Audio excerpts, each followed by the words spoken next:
Hi everyone, I welcome you all to our YouTube channel. In today's video, we are gonna discuss very important tense, that is your present indefinite. Present indefinite is one of the most important tenses from your exam point of view because ये किसी ना किसी तरीके से किसी ना किसी question में आ ही जाता है। तो आज इसी को ही थोड़ा सा डिटेल में हम समझेंगे। सबसे पहले हम इसके स्ट्रक्चर की बात करते हैं। हम सबसे पहले पॉजिटिव स्ट्रक्चर लेंगे। पॉजिटिव सेंटेंस में बच्चों सब्जेक्ट, इसमें कोई हेल्पिंग वर्ब नहीं लगता है, प्लस ऑब्जेक्ट और सब्जेक्ट प्लस वर्ब की एस और ई एस वाली फॉर्म प्लस ऑब्जेक्ट। ठीक है, दोनों में फर्क क्या है? V1 लगाओगे आप प्लूरल आई और यू के साथ, और V1 एस और ई एस आप लगाओगे हर एक सिंगुलर चीज के साथ। इसके एग्जाम्पल्स देख लीजिए। आई प्ले क्रिकेट, तो आई के साथ आपने क्या लगाया? वर्ब की फर्स्ट फॉर्म एंड फिर ऑब्जेक्ट।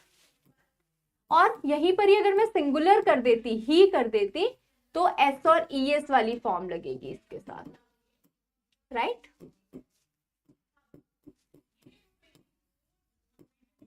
Right, cricket.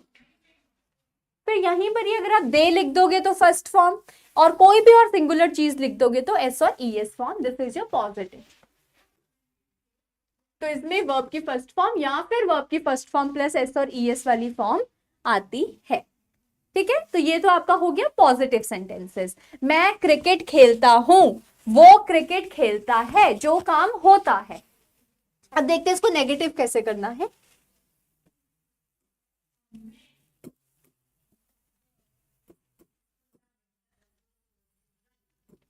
अब देखो बच्चों, नेगेटिव के लिए आपको नॉट चाहिए, है ना? अब नॉट हमेशा हेल्पिंग वर्ब के बाद लगता है, बिना हेल्पिंग वर्ब के आप सेंटेंस में नॉट नहीं लिख सकते। तो हेल्पिंग वर्ब तो चाहिए, तो हम क्या करेंगे?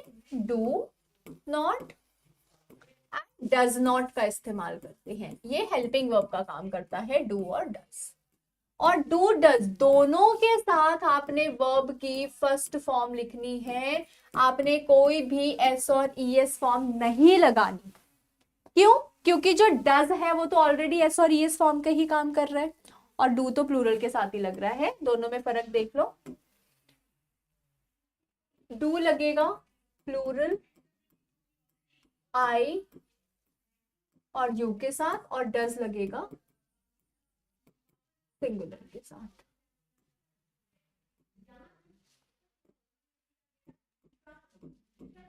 ठीक है जी। एग्जाम्पल, आई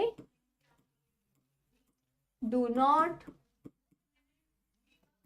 प्ले क्रिकेट, और यहीं पे अगर आप इसको सिंगुलर कर दोगे तो he does not play cricket. अब देखो, यहां पर आपने क्या लिखा था? प्ले का ही के साथ क्या लिखा था? प्लेज, एस और ई एस। लेकिन यहां क्या लिख रहे हैं हम? प्ले। रीजन यहां पे डज है। Is that clear? I hope यहां तक सभी को क्लियर होगा। तो ये बहुत ही इंपॉर्टेंट कॉन्सेप्ट था कि डू और डज, डू एंड डज हमेशा अपने साथ वर्ब की फर्स्ट फॉर्म लेते हैं। ठीक है, अब देखो डू तो खैर लगी प्लूरल के साथ रहा है, और प्लूरल के साथ तो वहां भी फर्स्ट फॉर्म ही लगती है, लेकिन सिंगुलर के साथ एस और ई एस लगती है, और वहां यहां पर एस और ई एस का काम इस ऑलरेडी डज ने कर दिया, जो कि डू की एस और ई एस वाली फॉर्म होती है। इसीलिए इसके साथ आप वर्ब के फर्स्ट फॉर्म ही लगाते हो। नेक्स्ट आता है, अगर इसको इंटेरोगेट करना है।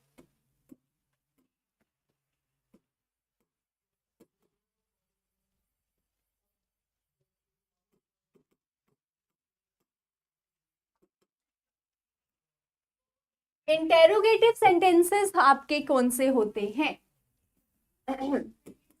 Helping verb, subject, main verb and object और क्वेश्चन मार्क। अब इसमें हेल्पिंग वर्ब क्या था जो आपने नेगेटिव में लिया? आपका डू और डज। तो बस अपना वही हेल्पिंग वर्ब लेकर करो। प्लस सब्जेक्ट, अब डू डज है तो वर्ब की कौन सी form, first form, plus object. Got it.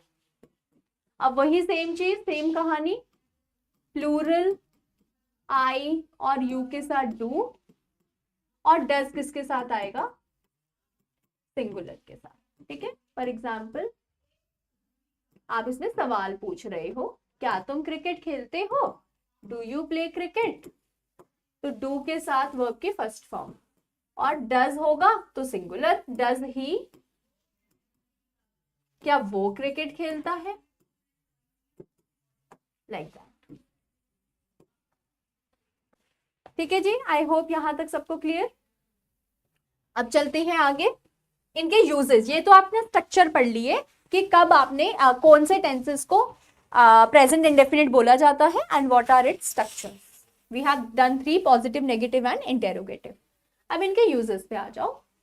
Present indefinite का पहला यूज क्या है बच्चों, हैबिचुअल और रूटीन एक्शंस के लिए यूज होता है, मतलब जो काम होता है, हैबिचुअल एक्शन है। जैसे रोज मैं सुबह 6 बजे उठती हूँ, तो आई वेक अप एट 6।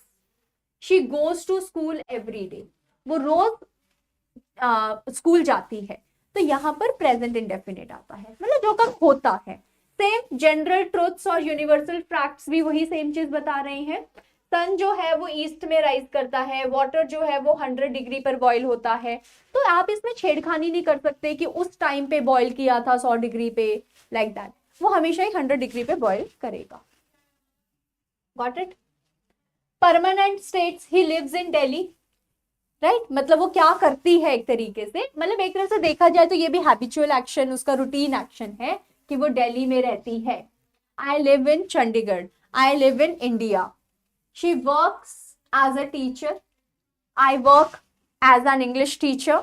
ठीक है, तो ये भी आपका एस और ई एस वाली फॉर्म आप लगा रहे हो क्योंकि सिंगुलर है, तो प्रेजेंट इंडेफिनिट। कहीं भी प्रेजेंट इंडेफिनिट आए तो वर्ब की फर्स्ट फॉर्म और एस और ई एस फॉर्म को ध्यान में। टाइम टेबल्स और फिक्स्ड शेड्यूल्स के लिए भी लगता है, जैसे कि जो ट्रेन है वो 9 बजे आती है, अराइव्स एट 9 o'clock। ठीक है, जो स्कूल है वो 8 बजे खुलता है, स्कूल ओपन्स एट 8 o'clock। तो इसमें भी आप इसको यूज कर सकते हो, मतलब अगेन घूमा फिराकर बात वही है कि ये काम होता है, चाहे वो रोज होता है, चाहे वो 10 दिन में होता है, चाहे वो 10 साल में एक बार होता है, चाहे वो 10 दिन में 2 बार होता है, चाहे 10 साल में 4 बार होता है, डज नॉट मैटर। अक्सर होता है, कैसे भी होता है, पर होता है। ओके, और ये कुछ हमारे कॉमन टाइम एक्सप्रेशंस हैं जो हम यूज करते हैं। Always, usually, often, every day, every week, every year, generally, sometimes, never, etcetera लिख लेना। These are some of the words जिनके साथ आप हमेशा क्या यूज करते हो, प्रेजेंट इंडेफिनिट टेंस। ओके, तो जनरली इतने ही वर्ड्स हैं जो हमें याद करने हैं, एक्सेट्रा फिर भी लिख लेना, बहुत बार बहुत सारे कुछ एक आधे वर्ड ऐसे आ जाते हैं जिनके साथ आप प्रेजेंट इंडेफिनिट का इस्तेमाल करते हैं। ओके, तो आई होप ये प्रेजेंट इंडेफिनिट का टेंस भी आप लोगों को बहुत अच्छे से क्लियर है। देखो, it is one of the most important tenses, क्योंकि ये किसी भी फॉर्म में आ जाता है। जैसे कि अभी पीछे एग्जाम में एक क्वेश्चन आया था,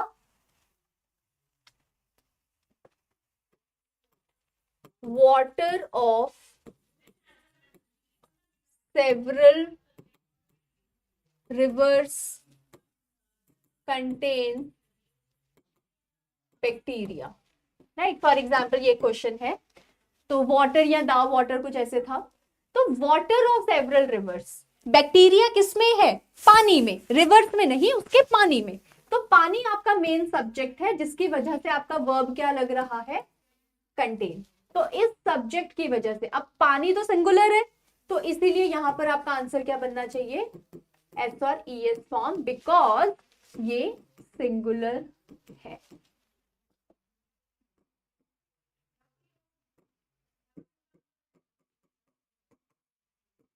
ओके, तो ये होता है आपका प्रेजेंट इंडेफिनिट टेंस। ओके बच्चों, चलो मिलते हैं नेक्स्ट वीडियो में, बाय बाय, टेक केयर।